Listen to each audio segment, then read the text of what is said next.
Mediation and empty promises. Yesterday was our second mediation appointment. While it was amicable, there was some obvious tension. The tension was not on my end but more on his. Let me explain.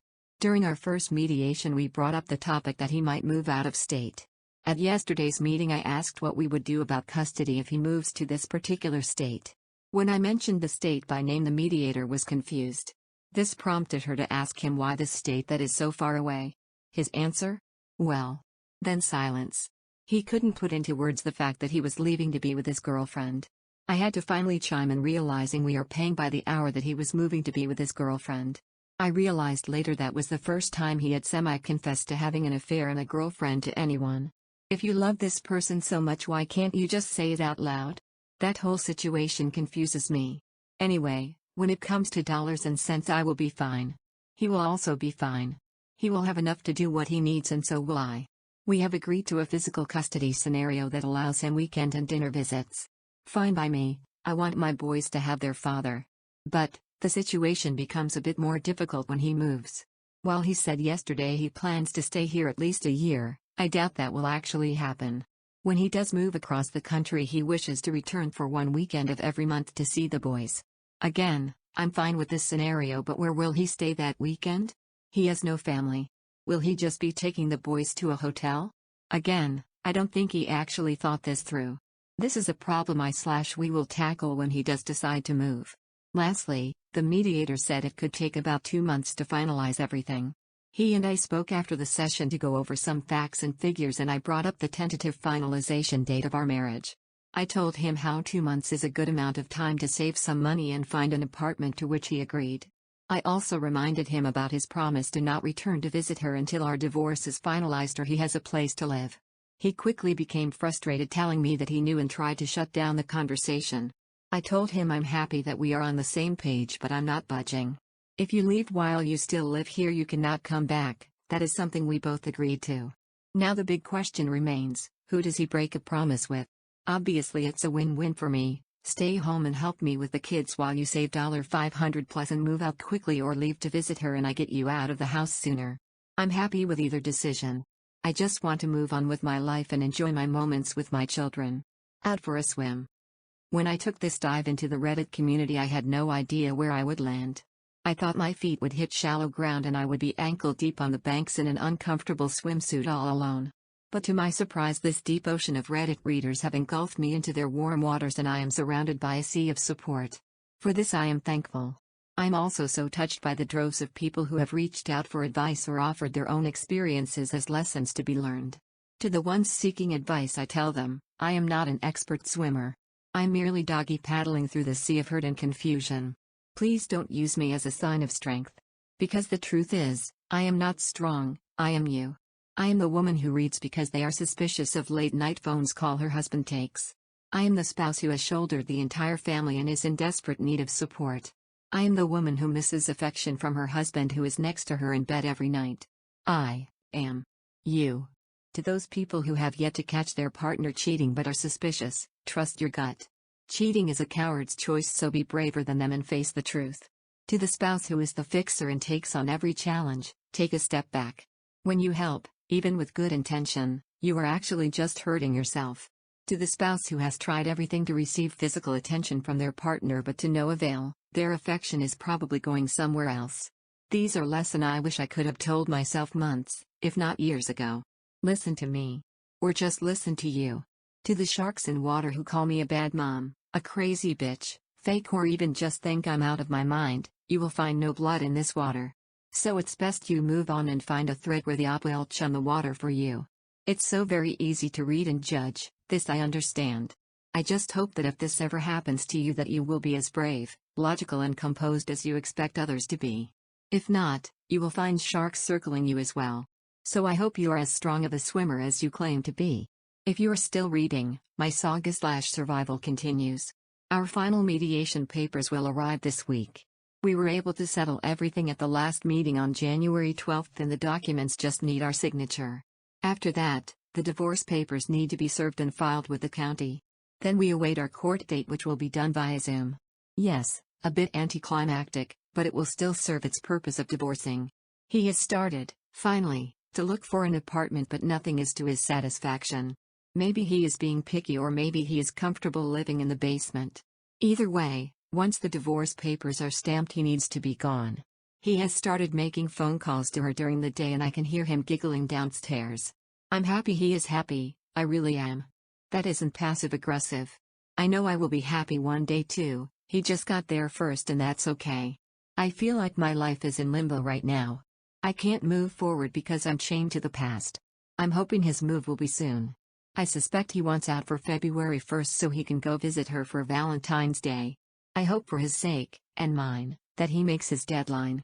I will update again after I receive the mediation paperwork and divorce papers are served. I'm sure that will stir up a lot of thought and emotion, so I'm certain it will be a doozy. Till then, I'll keep doggy paddling. Souvenirs. If you have been following along, then you know that there was a chance he would leave for Valentine's Day to go visit her.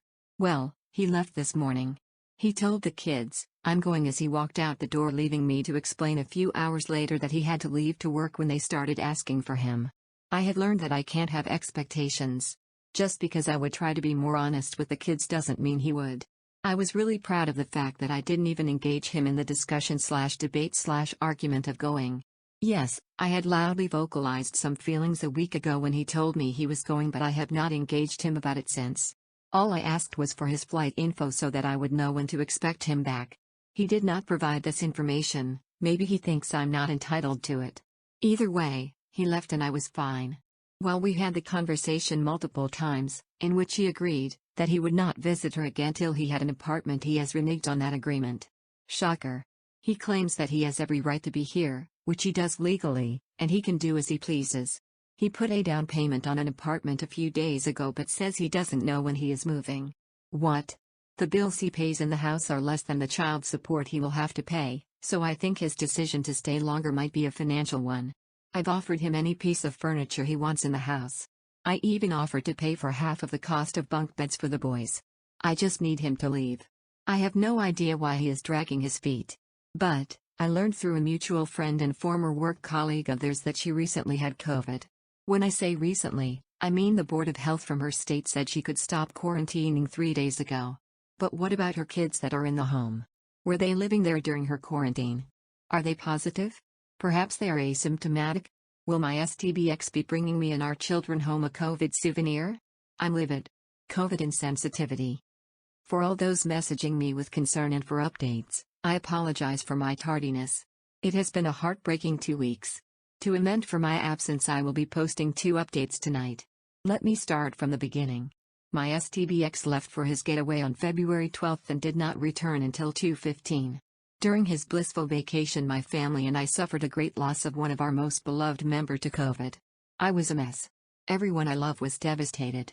I called my STBX on February 13th and told him the prognosis was not good. It was loud where he was, there were children yelling. He informed me he was outside with her kids. Wow. Can't remember the last time he took our children outside, but I digress. I shouldn't have expected him to care about my bad news, but he was concerned. I guess there is still a decent bone somewhere in him. That concern would not last long though. Upon his return, as he usually does, he schedules a COVID test. He scheduled one for 4 days after his return, but due to snow in our area he did not go. This I understand, the weather cannot be controlled. Then he told me he rescheduled for 4 days later and then does not go. When I questioned him, his response was, "I feel fine." I suspected since she probably got a negative COVID test shortly before his arrival, he felt safe in not getting one. Not until Monday, 3/1, did he finally get tested. A full 2 weeks later. Why? You know, my family just suffered a terrible loss to COVID. How could you be so reckless and insensitive? The insensitive question is rhetorical. I obviously know the answer already. The real monster. The day is approaching. Large boxes are being delivered to the house daily containing new furniture to be assembled. The sounds of packing tape being ripped from the spool flood the house every evening. He's moving out. I'm overjoyed. I'm so happy that I have actually started engaging him in conversation. Yes, we have to chat to figure out child support and scheduling, but now I'm so ecstatic he's leaving I even ask about his move. I feel like a kid at Christmas. While we were discussing his move, what he would be taking from the home and the schedule for seeing the children, I asked if he planned to visit her. No, This wasn't me prying. We need to set an overnight and weekend schedule for the kids, and I was hoping to be accommodating to any trips he had planned. But then my curiosity got the best of me, but for a good reason: our children. I asked if she plans to come here to meet the kids. He replied in the affirmative and said she may come. Well, good for you both, but I would like to meet her before she meets the children. He went silent. I could tell he was rolling thoughts around in his head, or perhaps trying to figure a way out of this situation, but he came up empty. He honestly wanted to know why I needed to meet her. Excuse me, come again? You really think I would let my children spend time with someone I didn't know? I'm the mother that interviews babysitters. Why would you think I wouldn't want to meet her?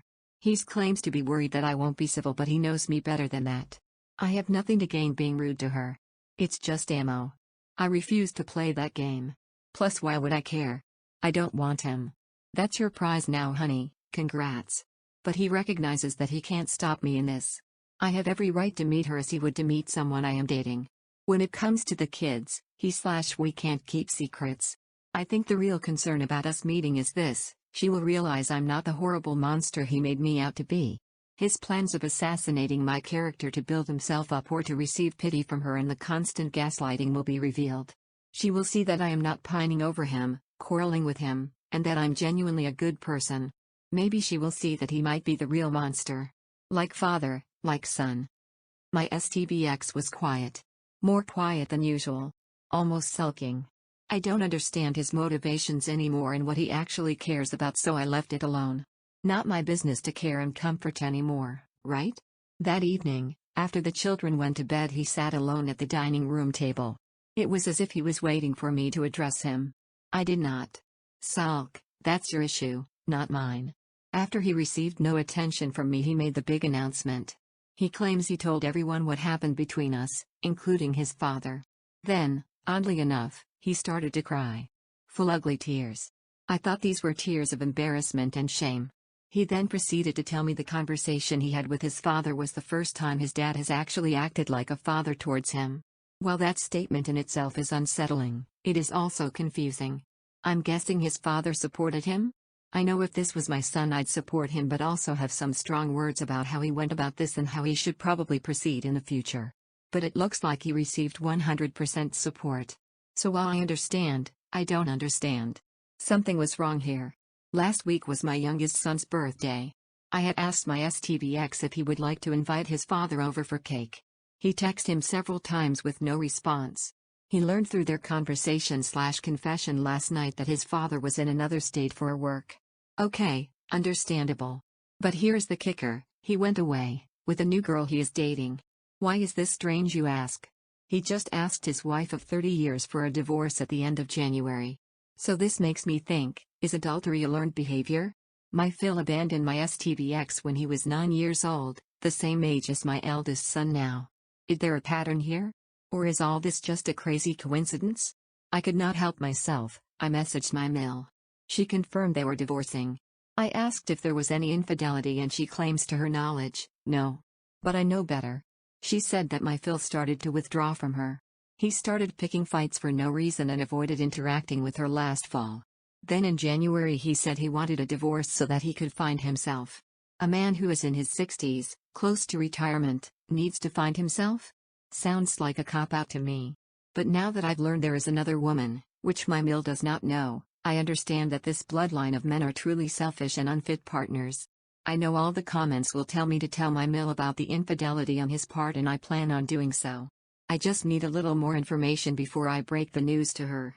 Moving trucks and spilled tea. It happened. Finally. He's gone. My basement is so empty and quiet it echoes. The day he moved, a box truck pulled up to my house and my children ran to the window to watch. I didn't know how to distract them as I was working. I was able to pull them away from the window with the promise of treats once they were at the table to do schoolwork. My youngest though would not budge. After 45 minutes of loading, the truck pulled away and my STBX drove off. My youngest came away from the window looking sad. I immediately talked to him and tried to comfort him. After a few moments he asked, "Is the truck coming back?" I was confused.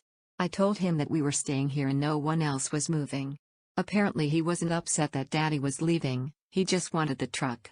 I'm not sure how I should feel about this. I made appointments with a child therapist for both my kids. While they seem fine now, I'm not sure what the future holds for their mental state. I'm afraid this will be repressed and issues will arise down the road. His friends have been reaching out to me.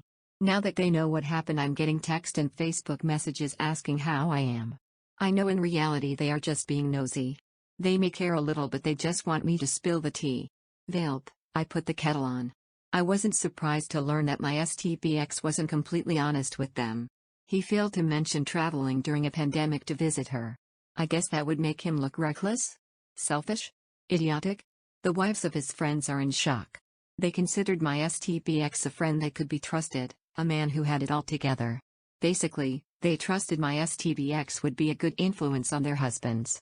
Boy, were they wrong. Concerning my mill, I have not told her. This is because I don't have any real information. What I did tell her though was to do some investigating to see if he is having an affair. This would be to her benefit as her state has adultery laws. They are still legally married and living in the same house, so to my knowledge, the law applies. But she seems hesitant. I think she is just afraid to find out the truth and then she has to look at him every day. This I understand.